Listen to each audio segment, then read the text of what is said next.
Hello, everyone. I'm Colin Kinnett. A few weeks ago there was an Amazon Prime sale, and I picked up a few items that were on sale, some little items that I thought would be useful around the workshop. So let's have a look at them and see if there's anything any good from what I picked out. So there's the four little tools. Some of them are easily identifiable, but I'm going to move all of these off to the side. And the first one I'm going to talk about is this little sander.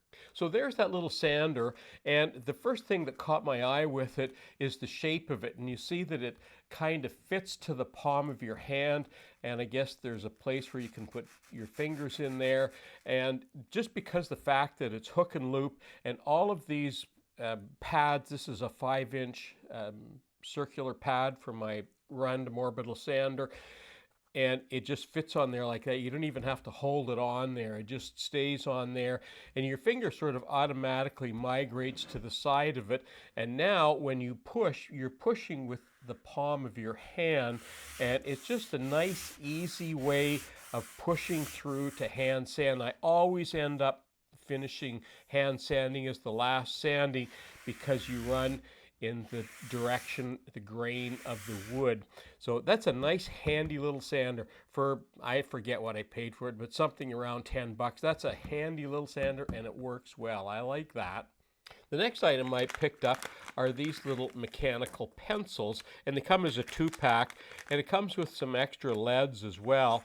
And I'm going to take one of these out and put some black ink in one and some red ink in another, and see how they mark different colored woods. I've seen a number of other people using these, and I thought this was a good idea.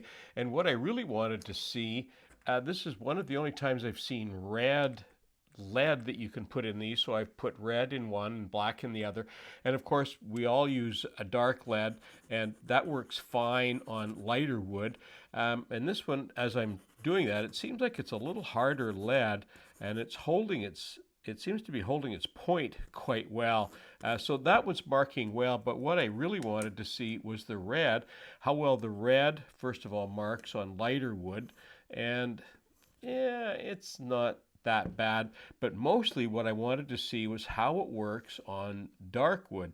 And well, you can see it's still really hard to see. What I use right now, and I've had this pencil for years and years, is called a water soluble marking pencil, and I think I got it at a craft store.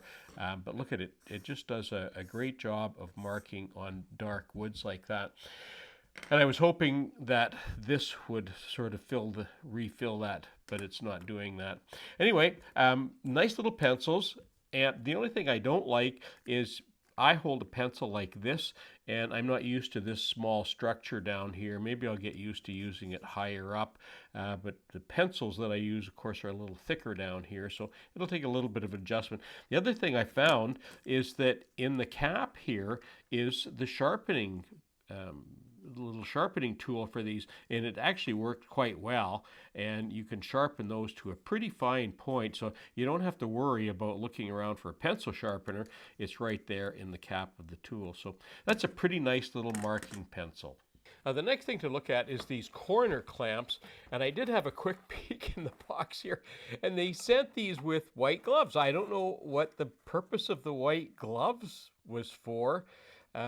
They're not the best white gloves, but they're white gloves. But so anyway, I don't know what that's for. So here's what these little corner clamps look like. They're little spring affairs like that with a V shape on the side. And they come with some little rubber, I guess they're rubber feet, because I guess in an ideal world you would hold these upside down like this, and the feet will be on a flat surface like that. So I guess that's how they would go, like that. And then the wood you would clamp into them. So when I was looking at these, I was looking at the end of the outside of the box. What caught my eye was it does 3/16 up to 3/4. And now that I'm looking at this with these feet on there, I don't even know if you could get 3/4. I've taken a moment to cut some wood here. This part here moves back and forth too. There's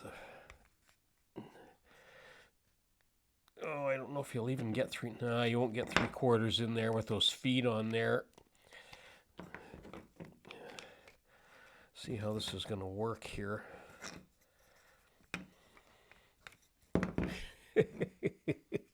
Don't laugh now.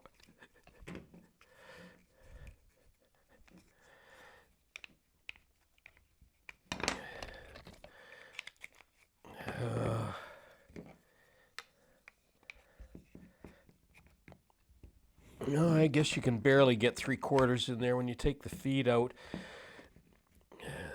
This is a real struggle. I don't know who thought this was a good idea. And as soon as you put that in there and let the clamp, there's what the clamp wants to do. That's not a very tight corner. And I made very sure that this was a precision cut in there. You can see when I put that together like that, that actually comes together very nicely. But the clamp wants to force it apart. Let's try the smaller size and see if that's any better.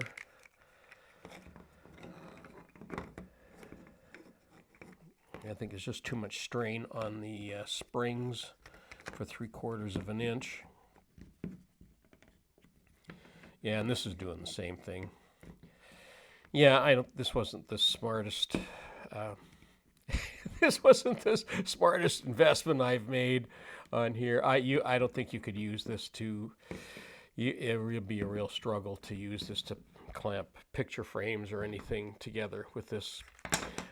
That's not something I'd be interested in. But hey, look, you get white gloves. Maybe it's worth it for the white gloves. I don't know what you would be using white gloves for, but there you have it. Now you're probably wondering what this little tool is. Well, this is a compass, and the reason I got this is because for years I've been using this out of a kid's geometry set, which works okay for smaller circles. For bigger circles, I have this. As a divider, it's a super excellent tool, but as a compass, you can see that the pencil flops around in there. It just doesn't make an accurate circle for me. So I thought this might be a nice addition to my shop. And the way this works is pretty simple. In the end here, there's a little pin that comes out, and that goes in the pivot hole right there. Then when you loosen this off, this slides back and forth, and you'll notice there's a little marker right there. And for example, if you set that on 2 inches, which is about 51 millimeters there, now at 2 inches, that will make a 4-inch circle, because remember, this is a radius, this isn't a circumference, so 2-inch will make a 4-inch circle. But look, you can also go to 4-inch, there's another 2-inch, so that would go an extra 2, so up to there, you would now get, 2 inches on 2, so that would make an 8-inch diameter, and even another one for a 9-inch diameter. And of course, you can move that back and forth to any sort of size that you want. So I wanted to have a quick look at it. The one thing I did look at this, I noticed this pin. I'd like to see that pin a little bit firmer in there, so we're going to have to be careful that doesn't wobble around. But let's try that and see if we can make, let's make a 2-inch or a 4-inch circle for starters, and just see how that is.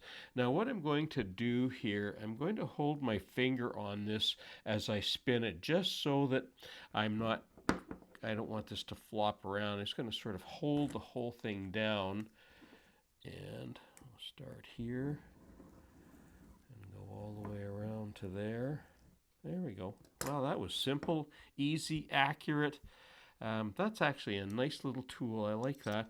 The other thing I like about it, it's compact. It's not going to get, some of these things get caught up in my other tools in the drawer. This has got straight sides and that, so I like that. That's a nice little tool. Well, and that concludes my video for today. And we got some tools that actually worked and not terribly expensive. Some things that are going to save me some time in the workshop and do a better job, and some that I don't necessarily recommend. But if you are doing some clamping of some boxes or some picture frames, I did a video on that several months ago. It's actually a foolproof system. I was amazed how well it worked. That video will show up here. You can go and have a look at that. In the meantime, I've got some nice white gloves to try out. I'm Colin Kennett for Woodwork Web. Thanks for watching.